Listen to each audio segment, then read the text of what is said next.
नमस्कार दोस्तों, मैं आचार्य रविंद्र अध्यात्म अवेयरनेस पर आपका स्वागत करता हूं। दोस्तों, दक्षिण दिशा के इस सीरीज में आज नैऋत्य कोण के बारे में विश्लेषण करेंगे कि इसमें क्या होना चाहिए, किस दोष के कारण क्या परेशानियां आती है और व्यक्ति जीवन भर इसका सामना करना पड़ता है व्यक्ति को, और वह करता रहता है। ऐसे स्थिति में हमें क्या उपचार भी करके हम इसे दूर कर सकते हैं। दोस्तों, नैऋत्य कोण एक 225 डिग्री पर जो स्थित है उसको नैऋत्य कोण कहते हैं।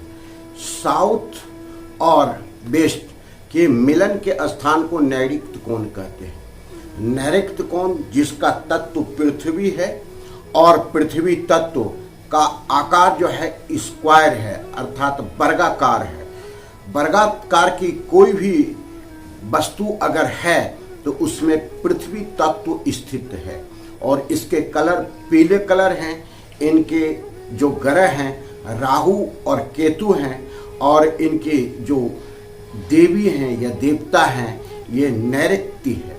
आप ये समझे सामान्य रूप से कि सभी कोण, सभी दिशा जिसके देवता जो हैं वह देवता है।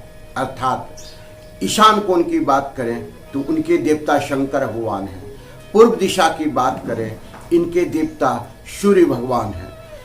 पश्चिम दिशा की बात करें इनके देवता वरुण देव हैं। उत्तर दिशा की बात करें तो इनके देवता कुबेर जी हैं। और इस तरह से हम देखते हैं कि केवल नैऋत्य कोण जिसके देवता राक्षस देवता है। राक्षस की देवी नैऋत्य है, अर्थात राक्षस की प्रवृत्ति, असुरीय प्रवृत्ति होती है कि वहाँ नेगेटिविटी जल्दी डेवलप होता है और उसे कोई भी चीज़ को अपने आगोश में, अपने प्रभाव में लेने का भरपूर तेजी से कोशिश करता है। तो इसी चीज़ को अभी समझना आवश्यक है। नैऋत्य कोण जिसको आप समझें कि एक ऐसा कोण जहाँ पर अगर किसी प्रकार का कोई दोष होता है तो उसका सीधा असर मुखिया पर पड़ता है। मुखिया पर क्यों? कोई भी परिवार का जो सबसे स्थिर तत्व है, व्यक्ति है, वह मुखिया है। क्योंकि मुखिया के अधीनस्थ सारा परिवार रहता है और सारे परिवार की जो भरण पोषण पालन जो करने वाला करता है वह मुखिया होता है। तो अर्थात इसका संबंध डायरेक्ट मुखिया से जुड़ा होता है। इस चीज को समझें। किसी प्रकार का कोई दोष यहाँ उत्पन्न होगा तो निश्चित रूप से मुखिया पर इसका डायरेक्ट प्रभाव पड़ेगा। अब हम देखते हैं कि कौन सा ऐसा दोष जो इस दिशा में होना ही नहीं चाहिए, ऐसा कोई भी चीज जो इस दिशा में नहीं होना चाहिए, पहले हम उस पर विश्लेषण करेंगे। पहला चीज, इस कोण का बढ़ा हुआ होना बिल्कुल गलत है, नहीं होना चाहिए। कटा हुआ होना बिल्कुल नहीं होना चाहिए, क्योंकि यह व्यक्ति या मुखिया के लिए बहुत ही घातक दुष्परिणाम लेकर के आता है। जैसे भयानक दुर्घटना, अकाल मृत्यु तक की स्थिति तक पहुंचाता है। तो इस चीज को समझें कि समकोण की स्थिति हर हमेशा यहाँ होना चाहिए, अर्थात स्क्वायर की स्थिति बना हुआ रहना चाहिए, ना तो कोण बढ़ा हो ना घटा हो। तो ऐसे स्थिति हर हमेशा आपके मकान में निर्मित रहे तो यह मुखिया के लिए बहुत अच्छा है। दूसरे पॉइंट को देखिए, यहाँ पर पृथ्वी तत्व है। पृथ्वी तत्व में अगर जल तत्व आ जाए तो पृथ्वी को बहा करके ले जाता है, उसकी स्थिरता को खत्म कर देता है और स्थिर हो जाता है। तो मुखिया की स्थिति अस्थिरता में बदल जाती है। तो कभी भी यहाँ जल तत्व का समावेश नहीं होना चाहिए, क्योंकि विरोधी तत्व हैं और विरोधी तत्व का किसी भी तत्व में होना वह घातक परिणाम देता है। यहाँ पर सो किचन भी नहीं होना चाहिए। किचन भी यहाँ के लिए घातक है, क्योंकि अग्नि तत्व इसमें आ जाता है। पृथ्वी में अग्नि तत्व का आ जाना अर्थात पृथ्वी के अस्तित्व में थोड़ा सा कमी आ जाता है, स्थिरता उसकी खत्म हो जाती है। तो ऐसे स्थिति में हमें यहाँ पे किचन भी नहीं लाना है, टॉयलेट भी नहीं लाना है। टॉयलेट इसलिए नहीं लाना है कि यह मर्म स्थान है। वास्तु देवता के यहाँ पांव होते हैं, अर्थात ये मर्म का भेद है यहाँ। तो कभी भी मर्म स्थान को अगर आप डिस्टर्ब करेंगे तो आपके जीवन में डिस्टर्बेंस आएगा। ये सब इसके कारण आपको कंगाली की स्थिति आती है, पैसे की कमी आती है, घर में तंगी रहती है, लड़ाई झगड़ा होता है, व्यक्ति आपस में झगड़ते रहता है, पति पत्नी के बीच के संबंध टूटने लगता है कि यह संबंध का जोन है। नैऋत्य कोण रिलेशन का जोन कहा जाता है। तो रिलेशन के जोन को अगर हम डिस्टर्ब करेंगे तो सबसे पहले रिलेशन तार तार होने लगता है, टूटने लगता है। तो ऐसे स्थिति में यहाँ पर रिलेशन प्रभावित होने लगता है। अब यहाँ अंडरग्राउंड टैंक की भी स्थिति नहीं उत्पन्न करना चाहिए। अंडरग्राउंड टैंक होने के बाद वास्तु दोष उत्पन्न होता है जो आपको हर हमेशा कर्ज में डुबो देगा, कर्ज में, लड़ाई झगड़े में डाल देगा, कोर्ट कचहरी में डाल देगा। तो यहाँ अंडरग्राउंड, यहाँ पानी का स्रोत भी नहीं होना चाहिए, अर्थात बोरिंग इत्यादि नहीं होना चाहिए। बोरिंग इत्यादि होने से व्यक्ति को कैंसर तक की बीमारी यह दे सकता है, इसमें इतना प्रभाव है। अब इसका जो मुख्य रूप से है कि और क्या चीज नहीं होना चाहिए, इस चीज को देखना है। नैऋत्य कोण में कभी भी किसी प्रकार का अंडरग्राउंड जो हम बनाते हैं तलघर, ये नहीं होना चाहिए। तलघर इसके लिए हानिप्रद है क्योंकि स्थिरता इसकी समाप्त होती है, इसकी जो मजबूती है वह खत्म होता है। इसमें किसी प्रकार का गड्ढा यह कोण बर्दाश्त नहीं कर पाता है, इस चीज को समझे। तो तलघर भी नहीं होना चाहिए। अब यहाँ पर द्वार भी नहीं होना चाहिए, चाहे वो पश्चिम नैऋत्य के क्षेत्र में हो या दक्षिण नैऋत्य के क्षेत्र में हो।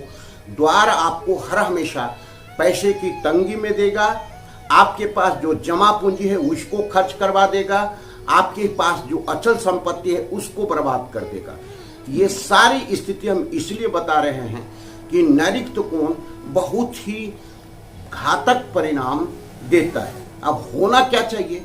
ओवर टैंक अगर स्क्वायर में बना हुआ है, गोल राउंड में भी नहीं, स्क्वायर में अगर बना हुआ है, कंक्रीट का बना हुआ है, तो ओवर टैंक आप यहां बना सकते हैं। ओवर टैंक के बाद यहां पर कोई भी जो रहना चाहिए दीवार, वह मोटा दीवार होना चाहिए, किसी प्रकार का उसमें खिड़की इत्यादि नहीं हो तो आपके लिए अच्छा है।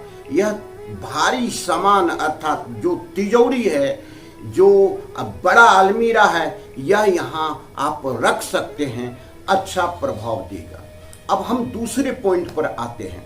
यहाँ पर बेडरूम, बेडरूम का सबसे उत्तम स्थान इसे माना गया है वर्तमान के वास्तु में, लेकिन वैदिक वास्तु में जो बताया जाता है वह बताया जाता है कि जो दक्षिण मध्य क्षेत्र है वह शयन के लिए सबसे अच्छा स्थान माना जाता है, मुखिया के शयन के लिए।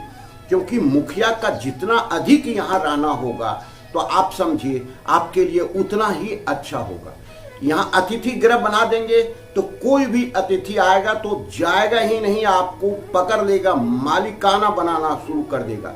अगर यहाँ आप रेंट पर हाउस लगाते हैं तो यहाँ अगर रेंटर आप रख दिए तो वह धीरे धीरे आपकी संपत्ति को ही हड़प लेगा। तो अगर रेंट पर भी लगाते हैं तो एक कोना, एक जो रूम है उसे अपने कब्जे में रखें या हर हमेशा रखें और वहाँ बराबर सप्ताह में एक बार जा करके अपना घंटे 2 घंटा समय बिताया करें। तो ये नैऋत्य कोण के सारे दोष के बारे में हम बताए जो कि आपको नहीं करना है और क्या क्या करना है वह भी बताए।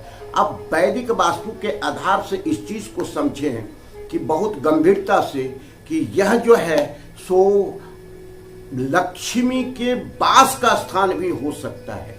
वह कैसे, इस चीज को समझें। सुश्रुत के 6ठे श्लोक में कहा गया है कि लक्ष्मी का नाश करने वाला नैऋत्य है, अर्थात नैऋत्य जहां रहता है वहां कंगाली आता है और कंगाली को दूर करने वाला लक्ष्मी ही कंगाली को दूर कर सकता है। अर्थात नैऋत्य के नाम पर ही नैऋत्य स्थान पड़ा है, यह विश्लेषण आता है।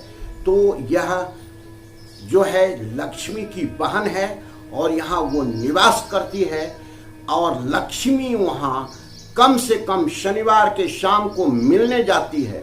तो आप ये समझें कि अगर वहाँ साफ सुथरा रखेंगे, लक्ष्मी वहीं जाती है जहाँ साफ सुथरा व्यवस्थित हो। और अगर लक्ष्मी यहाँ आती है तो आप साफ सुथरा रहेगा तो लक्ष्मी आएगी और आपके कंगाली भाग जाएगा। अब इस सब दोष को दूर करने के लिए कुछ हम उपाय बता रहे हैं, जिसका विश्लेषण इसमें हम बता रहे हैं। इसको गंभीरता से देखें। सबसे पहले यहाँ का कलर आप ऑफ वाइट कर सकते हैं और पीला कलर कर सकते हैं, हल्का पीला। अब अगर चाहते हैं कि आपके पास लक्ष्मी का वास हो तो एक स्क्वायर टाइप का एक कलर इस कोने में करवाएं और एक पीला मिट्टी का घड़ा लेकर के पीला कलर करके और उसमें पीले सोने के तरह इनके सिक्के को भर दें और उसके बाद जो है पीले कपड़े से बांध करके यहाँ रख दें। तो यहाँ लक्ष्मी की वास होने लगेगी, आपका तिजोरी भरा रहेगा और बहुत सारे दोष दूर होंगे। एक स्क्वायर प्रकार का पिरामिड भी आप यहाँ पीले कलर का रख सकते हैं और नित्य उसका सर सफाई करके पूजन करते हैं। तो यह इतनी कॉस्मिक एनर्जी डेवलप करेगी जो आपके घर में सारे दोष को दूर कर सकते हैं। यहाँ पर विश्वकर्मा भगवान का गोल्डन फ्रेम में एक फोटो लगा सकते हैं जो आपके घर के सुख समृद्धि को देने वाला हो सकता है। पितृ का फोटो भी गोल्डन फ्रेम में लगा सकते हैं। जो पितृ दोष इस कोने में उत्पन्न होता है, व्यक्ति को पता नहीं लगता है, वास्तु से भी घर बना लेता है लेकिन वह सुख समृद्धि से नहीं रह पाता है। इसका मतलब जिस घर में आप जाएंगे और पितृ दोष आपके साथ जाएगा और आपको समस्या की ढेर में समस्या ही समस्या आपके जीवन में लाता रहेगा, यह पितृ दोष का काम है। तो ऐसी स्थिति में पितृ को प्रसन्न करना भी यहाँ आवश्यक है। अब देखें जो हम सबसे महत्वपूर्ण महा उपाय बता रहे हैं, चमेली का तेल के दीपक यहाँ प्रत्येक शनिवार को जलाएं तो द बेस्ट है, प्रत्येक दिन बनाएं जलाएं तो बहुत ही अच्छा है। और इसके साथ आप बरामदे में भी आप एक चमेली का तेल का दीपक जलाएं तो नैऋत्य कोण डायरेक्ट आपका व्यवस्थित होगा। ये आप समझ के रखें। यहाँ पर कभी भी भूल करके कांटेदार जो बड़े वृक्ष होते हैं वह नहीं लगाएं, ताकि ये आपके दोष को कई गुना बढ़ा देता है और आपके जीवन में कई प्रकार की दुर्घटनाएं, बहुत भयावह अकाल मृत्यु तक दे सकता है। इस चीज को समझना आवश्यक है। कभी भी यहाँ पर कांटेदार जिसका नुकीला पत्ता हो या वृक्ष ऐसा नहीं लगाना है, यह आपके लिए घातक हो सकता है। अगर दरवाजा यहाँ है तो उस दरवाजे के ठीक नीचे एक देहली बनाना आवश्यक है और पीले कलर का अंदर बाहर 4 इंची का जो है सो आपको कलर करना या टेप लगाना आवश्यक है। देहली के नीचे आपको एक तांबे का वायर जो है तांबे के तार को लगाना जरूरी है, नहीं तो 1 इंची का एक पाइप लगा देना वहाँ आवश्यक है। तो यह सब वास्तु दोष को दूर करने वाले उपाय हैं और जीवन में सुख समृद्धि देने वाले हैं। नैऋत्य कोण जो एक विशेष विश्लेषण के साथ यह वीडियो हम दे रहे हैं, आपको पसंद आएगा और आप जीवन में इसे अपना करके बहुत ही आनंद ले सकते हैं। और अगर अच्छा लगता है तो निश्चित रूप से अपने सगे संबंधी को भी भेज करके इसका लाभ दें। धन्यवाद। फिर मिलते